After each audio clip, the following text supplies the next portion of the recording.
Bonjour tout le monde, je suis Olivier Tonneau, le candidat de la France Insoumise aux élections législatives de la 3e circonscription des Français de l'étranger qui comprend notamment le Danemark. Et j'en prends occasion pour vous parler d'un thème qui revient souvent dans la vie politique française, c'est la fameuse flexi-sécurité à la danoise, remède miracle contre le chômage de masse dont, paraît-il, s'inspirerait Emmanuel Macron.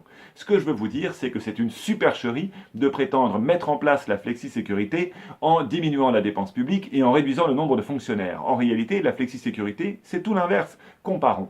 D'abord, les dépenses publiques au Danemark sont équivalentes à ce qu'elles sont en France. Dans les deux cas, on est autour de 55% du PIB. Les dépenses sociales sont équivalentes également, autour de 25%. En revanche, une différence intéressante, c'est que ces dépenses sociales en France passent largement dans les indemnités chômage, puisqu'effectivement nous avons un chômage de masse, alors qu'au Danemark, elles financent quoi? Le salaire de fonctionnaires.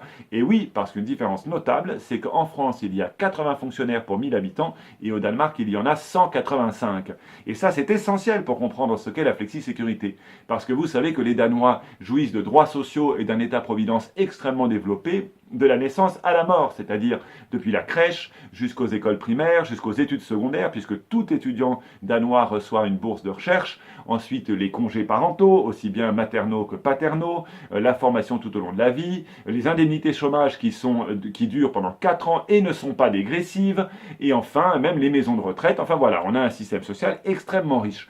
Et bien sûr, c'est cette sécurité qui fait que la flexibilité est acceptable pour la population.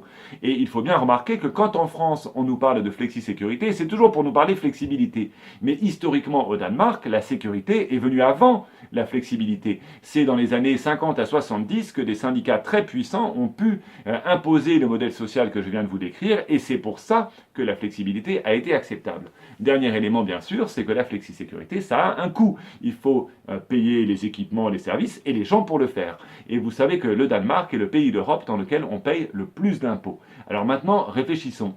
Si nous nous intéressons au modèle danois pour la France, qui propose d'investir dans les services publics, de développer les services à la personne, d'embaucher des fonctionnaires et de mettre en place une grande réforme fiscale qui permette de financer tout ça en taxant les plus hauts revenus à la hauteur de leurs moyens? Est-ce que c'est Emmanuel Macron? Eh ben non, c'est Jean-Luc Mélenchon. Donc pour ceux d'entre vous qui vous intéressez au modèle danois, profitez-en pour donner à l'Assemblée nationale une majorité France Insoumise qui seule pourra poser les fondements de ce système. Et pour ça, vous pouvez, si vous habitez au Royaume-Uni, en Irlande, en Islande, dans les pays scandinaves, ou dans les pays baltes, commencez par voter pour moi, en vous rappelant bien que pour les Français de l'étranger, le premier tour des élections législatives est une semaine plus tôt et que nous votons donc le 4 juin. Voilà, merci, au revoir. Si vous êtes reconnu dans cette vidéo, n'hésitez pas à nous aider à la diffuser en la partageant ou en taguant un ami dans les commentaires.